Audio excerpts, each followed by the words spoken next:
Communiqué de presse numéro 0077 du gouvernement de transition. Le gouvernement de transition informe l'opinion nationale de l'arrestation d'un groupe d'éléments marginaux des forces armées et de sécurité maliennes pour des infractions criminelles visant à déstabiliser les institutions de la République.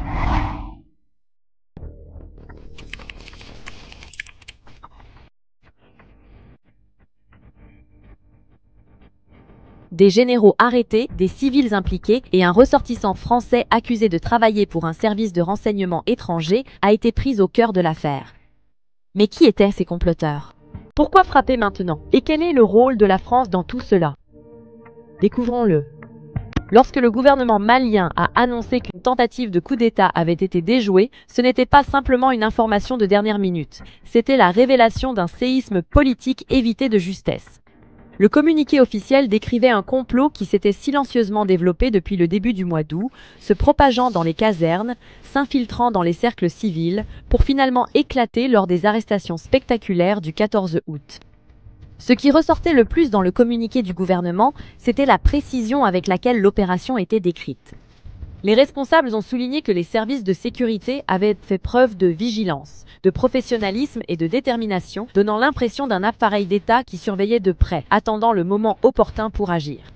Selon des sources internes, une surveillance était en cours depuis des semaines, surveillant les communications entre des officiers de haut rang et leurs contacts civils. La vague d'arrestations qui a suivi a été rapide et calculée, une frappe préventive plutôt qu'une réaction paniquée. Les personnes placées en garde à vue représentaient un échantillon du pouvoir et de l'influence. Des officiers supérieurs des forces armées, des hommes comptant des décennies de service, ont été menottés aux côtés de civils, accusés d'avoir agi comme facilitateurs. Et puis, il y avait la figure qui a instantanément transformé l'histoire d'une rébellion interne en un scandale international, Jean-Christian Bernard Vézillier, le ressortissant français accusé d'opérer sous la couverture des services de renseignement étrangers. Son arrestation n'a pas été présentée comme un simple hasard. Elle a été présentée comme la preuve que la tentative de coup d'État n'était pas seulement un acte de défi intérieur, mais le produit de mains étrangères œuvrant à renverser la direction du Mali. Cette présentation avait son importance. En liant immédiatement le complot à une ingérence étrangère, le gouvernement de transition a envoyé deux messages clairs. Premièrement, que la menace dépassait la simple dissidence interne. Deuxièmement, que la souveraineté du Mali restait assiégée par des forces extérieures à ses frontières. Pour une junte qui a bâti sa légitimité sur la promesse de défendre l'indépendance, le moment choisi pour cette révélation n'était pas un hasard. Mais au-delà du communiqué officiel, l'atmosphère à Bamako racontait sa propre histoire. La capitale est restée tendue tout au long de la journée de l'annonce. Des barrages routiers ont été signalés près de sites stratégiques. Des véhicules militaires ont été aperçus patrouillant sur les principales avenues et les habitants parlaient d'une lourdeur soudaine dans l'air, comme si la ville elle-même avait échappé de justesse à une plongée dans l'inconnu. Bien que le gouvernement ait affirmé qu'il maîtrisait pleinement la situation, les Maliens ordinaires se demandaient ce qui aurait pu se passer si le complot avait progressé davantage. Les rumeurs ont commencé à se répandre rapidement. Certains affirmaient que les comploteurs avaient prévu des attaques coordonnées contre des bâtiments gouvernementaux. D'autres suggéraient que certaines unités au sein de l'armée avaient été approchées avec la promesse d'un partage du pouvoir si elles acceptaient de se joindre au complot. Bien que non vérifiées, ces rumeurs soulignaient la fragilité d'un pays où les coups d'État passés ont maintes fois bouleversé la vie politique.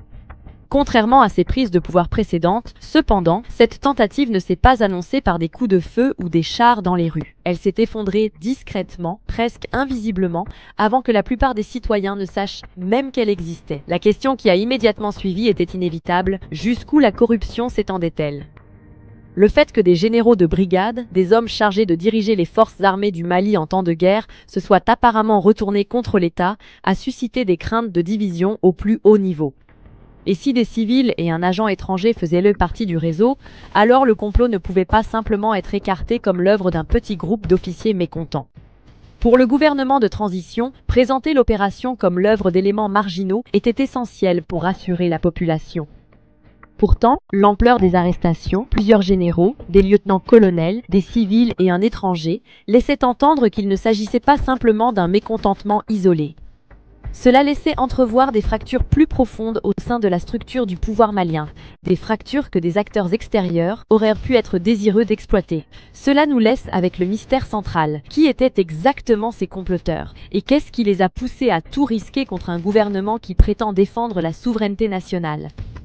Pour répondre à cette question, il nous faut examiner de plus près les personnes arrêtées, leurs fonctions, leurs motivations, ainsi que les liens étrangers qui ont transformé cette tentative de coup d'État en une affaire internationale. Les noms divulgués par le gouvernement de transition malien dressaient un tableau bien plus inquiétant qu'une simple bande hétéroclite de soldats déloyaux. Parmi les personnes arrêtées figurèrent des officiers supérieurs comptant des décennies de service, des hommes autrefois considérés comme des piliers de l'armée nationale. Les généraux de brigade Abbas Dembélé et Nima Sagara n'étaient pas des personnages marginaux. C'étaient des commandants chevronnés, influents dans les casernes et jouissant d'une crédibilité auprès des troupes. Leur implication a transformé le coup d'État manqué, qui aurait pu passer pour un acte de désespoir, en quelque chose qui laissait entrevoir une ambition calculée. Pour de nombreux Maliens, cette trahison a été ressentie comme une blessure profonde. Les généraux ne sont pas seulement des symboles d'autorité, ils incarnent la confiance que les soldats placent dans leur chaîne de commandement. Lorsque des hommes d'un tel rang sont soupçonnés de se retourner contre l'État, cela oblige le pays à affronter une vérité dérangeante. La loyauté au sommet n'est jamais acquise. Dans les sociétés où l'armée fait à la fois office de force de défense et d'acteur politique, les changements d'allégeance peuvent devenir le facteur décisif qui fait tomber ou émerger les gouvernements. Pourtant, le complot ne s'est pas arrêté aux uniformes. Le communiqué du gouvernement a également évoqué des civils et des personnalités politiques qui auraient joué des rôles de soutien. Bien qu'aucun nom n'ait été révélé, les responsables ont laissé entendre qu'il s'agissait d'acteurs issus de la classe politique malienne et de la société civile. Il ne s'agissait pas d'hommes et de femmes armés, mais d'individus accusés d'avoir offert de l'argent, des réseaux et une légitimité à une prise de pouvoir militaire. Leur participation suggère que le mécontentement ne se limitait pas aux casernes. Il s'est étendu aux sphères civiles, où la frustration face à la mainmise de la junte persiste encore. Et puis il y avait la figure la plus controversée de toutes, Yann Christian Bernard Bazilière, le ressortissant français. Son arrestation a donné à l'affaire une dimension internationale. Les autorités l'ont accusé d'avoir servi d'intermédiaire, reliant des officiers maliens à des États étrangers et à des services de renseignement. Pour la junte, il était la preuve qu'il ne s'agissait pas simplement d'une lutte de pouvoir interne, mais d'un projet de déstabilisation orchestré depuis l'étranger. Pour la population, il est devenu l'incarnation d'un vieux soupçon que des acteurs extérieurs ne lâchent jamais vraiment le Mali, même lorsqu'ils sont chassés par la porte d'entrée. Alors, pourquoi tenter un coup d'État maintenant? Le timing, comme toujours, est révélateur. Le Mali traverse une transition précaire qui s'éternise depuis les coups d'État de 2020 et 2021, ayant porté Assimi Goïta et ses alliés au pouvoir. Des élections promises mais repoussées restent incertaines. Dans le même temps, le gouvernement a renforcé son discours sur la souveraineté, rompant les liens avec la France et s'appuyant sur de nouveaux partenariats avec la Russie. Pour certains initiés, cette réorientation a signifié la perte de privilèges liés à l'ancien ordre, qu'il s'agisse de contrats, d'influence ou d'accès aux canaux d'aide étrangère. Sur le terrain, les frustrations persistent également. L'économie reste fragile. Les sanctions ont mis les ménages sous pression. Et la violence des insurgés n'a pas disparu malgré les promesses du gouvernement. Pour les opposants politiques, la transition s'éternise. Pour les citoyens ordinaires, l'espoir est souvent éclipsé par les difficultés. Dans ce contexte, une tentative de coup d'État peut puiser son énergie à la fois dans l'ambition et le ressentiment. Des officiers ambitieux peuvent y voir une occasion de prendre le pouvoir, tandis que des acteurs étrangers, déstabilisés par le basculement du Mali loin de l'Occident, peuvent trouver un intérêt à attiser le mécontentement. Cette double dynamique de fracture interne et d'ingérence extérieure rend le complot particulier. Contrairement au précédent coup d'État où les soldats prenèrent le pouvoir ouvertement, celui-ci semble avoir été plus discret, s'étendant à différents niveaux de la société et soigneusement entretenu par des connexions clandestines. Il ne s'agissait pas de chars avançant vers le palais présidentiel. C'était un réseau qui se tissait à travers les uniformes, la politique et les couloirs étrangers. La répression rapide du gouvernement a empêché la conspiration d'éclore, mais elle a aussi soulevé une question plus vaste.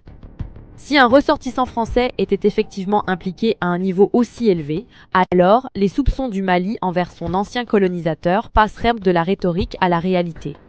Et cette question pèse lourdement sur Bamako aujourd'hui. Pourquoi la France revient-elle sans cesse au centre des tempêtes politiques du Mali? Faisons une pause un instant pour remercier chaleureusement la communauté du Black Culture Diary, où les voix, les histoires et les héritages noirs sont préservés et mis en valeur. En devenant membre, vous ne soutenez pas seulement la chaîne, vous faites partie d'un puissant mouvement culturel. Continuons. L'arrestation d'un ressortissant français accusé d'espionnage n'est pas tombée du ciel. Pour les Maliens, cela faisait écho à des années de suspicion, de ressentiment et d'histoires amères avec leur ancien dirigeant colonial. La France a toujours joué un rôle important dans les tempêtes politiques du Mali, parfois comme partenaire militaire, d'autres fois comme bouc émissaire, mais rarement comme spectateur neutre. Pour comprendre pourquoi la France se retrouve une fois de plus sous les projecteurs, il faut retracer l'évolution d'une relation passée de protecteur à paria. Lorsque les insurgés ont déferlé sur le nord du Mali en 2012, s'emparant de villes comme Tombouctou et menaçant Bamako, ce sont les troupes françaises qui sont intervenues. L'opération Serval, lancée en janvier 2013, a été saluée par de nombreux Maliens comme une bouée de sauvetage. Les forces françaises ont repoussé les militants hors des centres urbains et stabilisé un État en pleine déliquescence. Mais la gratitude n'a pas duré longtemps. Avec le temps, ce qui avait commencé comme un sauvetage s'est transformé en une présence longue et pesante. La France a transformé sa mission en opération Barkhane, s'étendant à travers le Sahel avec des milliers de soldats et des milliards d'euros de dépenses militaires. Pourtant, malgré cet investissement, l'insurrection a persisté. Les attaques se sont poursuivies, les victimes civiles se sont multipliées et les Maliens ordinaires ont commencé à se demander pourquoi, après des années de présence militaire française, la violence semblait sans fin. Pour les critiques, la présence française commençait à ressembler moins à une solution qu'à un piège, un moyen d'assurer la dépendance plutôt que de construire une véritable souveraineté. Les manifestations anti-françaises se sont intensifiées, portées par une génération lassée du paternalisme d'époque coloniale, déguisée en assistance sécuritaire. Le coup d'État de 2020, mené par Assimi Goïta et ses compagnons officiers, a fait remonter ces tensions à la surface. Soudain, le discours des dirigeants maliens a changé. Souveraineté, indépendance et dignité sont devenus des mots d'ordre. La France, autrefois présentée comme un allié indispensable, était désormais dépeinte comme un intrus qui avait trop tardé à partir. En 2022, les forces françaises ont été sommées de partir, leur départ salué par des foules à Bamako, brandissant des drapeaux maliens et russes. Le message était sans équivoque. Le Mali se libérait, mais l'ombre de la France ne disparaissait jamais. Même après le retrait militaire, les soupçons persistaient. Paris continuerait de tirer les ficelles à travers des réseaux de renseignement, des contacts politiques et des pressions économiques. Le gouvernement présentait presque chaque défi comme faisant partie d'un agenda étranger plus large. Et dans l'imaginaire malien, cela signifiait souvent la France. L'arrestation de Yann Christian Bernard Vézillier semblait confirmer ce que beaucoup croyaient déjà. Paris cherchait encore à manipuler le destin du Mali. Cette fois, à huis clos plutôt qu'à travers des chars et des hélicoptères. Pour la junte, l'angle français est plus qu'un simple récit commode. C'est un outil de survie politique. En présentant les généraux et politiciens dissidents comme des pions d'une puissance étrangère, le gouvernement transforme l'opposition interne en une question de souveraineté. Cette présentation ne sert pas seulement à justifier la répression, elle renforce aussi l'image de Goïta en tant que défenseur de l'indépendance du Mali face aux ingérences extérieures. Dans le jeu à somme nulle de la politique malienne, qualifier ses adversaires d'agents de la France est l'arme la plus puissante qui soit. Pourtant, la question n'est pas seulement politique, elle est existentielle. Le Mali est toujours enlisé dans une guerre contre des insurgés qui prospèrent grâce à l'instabilité. À chaque fois que le pays connaît des fractures politiques, les groupes insurgés saisissent l'occasion de s'étendre. Cela soulève la question la plus pressante de toutes. Si l'influence de la France est repoussée, si des généraux sont arrêtés pour trahison et si l'on soupçonne encore des ingérences étrangères, qu'est-ce que cela signifie pour la capacité du Mali à tenir tête aux insurgés ? La tentative de coup d'État a été déjouée, mais la lutte contre l'insurrection fait toujours rage. Ce qui nous amène à la question cruciale suivante, ce complot aurait-il pu paralyser la guerre du Mali contre les groupes insurgés et anéantir des années de sacrifices sur le champ de bataille ? Petit rappel, merci d'aimer et de partager la vidéo, et abonnez-vous à notre chaîne pour découvrir d'autres vidéos sur la culture, l'histoire, la civilisation et l'identité noire. Poursuivons maintenant. S'il y a un champ de bataille sur lequel le Mali ne peut pas se permettre d'hésiter, c'est bien la guerre contre les groupes insurgés. Depuis plus d'une décennie, le Mali est au cœur des insurrections du Sahel, où des territoires se sont découpés, des villages terrorisés et des soldats pris en embuscade. Dans cet environnement fragile, le moindre murmure d'instabilité dans la capitale se répercute jusqu'aux avant-postes du front. C'est pourquoi le gouvernement a présenté le coup d'État déjoué non seulement comme un défi politique, mais aussi comme une menace directe pour la survie nationale. Les coups d'État fracturent les armées. Ils divisent les loyautés, créent des commandements rivaux et affaiblissent le moral. Si les généraux Dembélé et Ségara avaient réussi à rallier davantage d'officiers à leur cause, l'armée aurait pu se fragmenter en factions rivales. À ce moment-là, les groupes insurgés opérant dans les régions de Mopti, Gao et Kidal auraient eu l'opportunité qu'ils attendèrent depuis longtemps, une armée débordée, distraite par des luttes internes. Au lieu de faire face à des offensives coordonnées, les militants auraient pu lancer des raids sur des positions non gardées, reprendre des territoires perdus et étendre leur réseau plus profondément dans les communautés rurales. Le moment choisi pour la conspiration a également suscité des inquiétudes. Août est un mois dangereux dans le calendrier sécuritaire du Mali. Les pluies inondent les routes rurales, compliquant les lignes d'approvisionnement pour les troupes, tandis que les insurgés exploitent le terrain pour attaquer des villages isolés. Un coup d'État pendant cette saison n'aurait pas seulement été une crise politique, il aurait pu déclencher des échecs militaires en cascade. Le récit du gouvernement est clair. Ceux qui ont comploté ne trahissaient pas seulement leur serment, ils servaient directement les intérêts des insurgés. Au-delà du champ de bataille, le symbolisme politique d'un coup d'État aurait été tout aussi préjudiciable. La lutte contre l'insurrection nécessite des partenariats internationaux, que ce soit avec les voisins comme le Niger et le Burkina Faso, ou avec de nouveaux alliés comme la Russie. Si le Mali était tombé dans une nouvelle vague de bouleversements militaires, les partenaires extérieurs auraient pu hésiter, laissant un soutien crucial en suspens. Même parmi les citoyens maliens, la confiance dans la capacité de l'armée à défendre la population aurait pu s'éroder. Dans une guerre où la légitimité est aussi importante que la puissance de feu, le succès du coup d'État aurait laissé l'État vulnérable, tant de l'intérieur que de l'extérieur. C'est pourquoi la junte a redoublé d'efforts pour présenter le complot avorté comme un sabotage commandité par l'étranger. En liant la conspiration à des puissances extérieures, elle présente l'arrestation non seulement comme une purge politique, mais aussi comme la sauvegarde même de l'existence de la nation. Pour le gouvernement d'Assimi Goïta, le message est simple. Sans stabilité au sommet, la lutte contre l'insurrection s'effondre et le Mali risque de devenir un État failli. De cette manière, la tentative de coup d'État devient un outil pour renforcer l'argument selon lequel le régime militaire n'est pas un choix, mais une nécessité. Mais ce récit n'est pas sans controverse. Les critiques soutiennent qu'en invoquant sans cesse le spectre de l'insurrection, la junte justifie des reports indéfinis de la transition démocratique. Chaque menace devient une raison de s'accrocher plus longtemps au pouvoir, chaque crise une validation de leur prétention à l'indispensabilité. Ce paradoxe définit le Mali d'aujourd'hui. La menace bien réelle des insurgés coexiste avec une classe politique désireuse de l'instrumentaliser. Pourtant, un fait demeure inébranlable. Si le coup d'État avait réussi, les groupes insurgés auraient été les plus grands gagnants. Des villages du centre du Mali auraient pu retomber sous le contrôle des militants, les soldats en première ligne auraient pu être abandonnés et des années de progrès laborieux et sanglants auraient pu être anéantis du jour au lendemain. Le complot déjoué était donc bien plus qu'une simple lutte pour le pouvoir. C'était une balle évitée dans la lutte existentielle du Mali contre l'insurrection. Pourtant, alors que le gouvernement affirme que la crise est sous contrôle, la véritable épreuve se joue hors des murs du palais. Comment les Maliens ordinaires perçoivent-ils ce drame? Croient-ils à la version des faits donnée par la junte ou soupçonnent-ils un récit opportunément façonné pour renforcer son emprise sur le pouvoir? Pour le comprendre, il faut quitter les couloirs du pouvoir à Bamako et se tourner vers les voix du peuple. Dans les rues de Bamako, l'annonce spectaculaire du gouvernement a suscité à la fois soulagement et inquiétude. Les partisans de la junte ont célébré les arrestations, brandissant des drapeaux et saluant la vigilance des services de sécurité.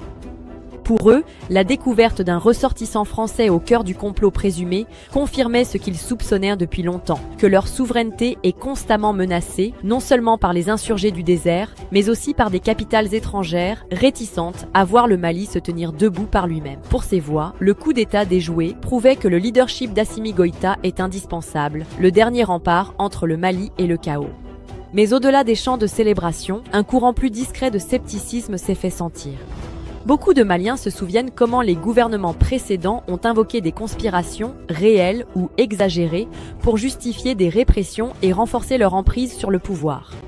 Les leaders de la société civile, craignant que l'histoire ne se répète, ont exigé des preuves. Ils ont appelé la junte à fournir des preuves concrètes de l'implication du Français et à garantir des procès équitables et transparents pour les généraux arrêtés. Si tout se passe à huis clos, a averti un militant, les gens se demanderont s'il s'agissait vraiment d'un coup d'État ou simplement d'une purge. Cette tension entre croyance et doute révèle la fragilité du contrat social qui existe entre la junte et le peuple. D'un côté, le gouvernement de Goïta tire sa légitimité de sa posture anticoloniale, se positionnant comme le défenseur de la souveraineté dans un monde encore marqué par les ingérences extérieures. De l'autre, les Maliens restent méfiants envers les dirigeants militaires qui promettent la stabilité, mais imposent des transitions prolongées, des difficultés économiques et des libertés restreintes. Le coup d'État déjoué, selon la perspective, est soit une démonstration de force, soit un rappel du monopole du pouvoir par l'armée. En dehors du Mali, les réactions ont été mesurées mais révélatrices. La France est restée silencieuse dans l'immédiat, ne voulant pas attiser les accusations. Les dirigeants régionaux d'Afrique de l'Ouest ont observé de près, craignant une contagion. Le Sahel n'est pas étranger au coup d'État et chacun d'eux risque d'avoir des répercussions au-delà des frontières.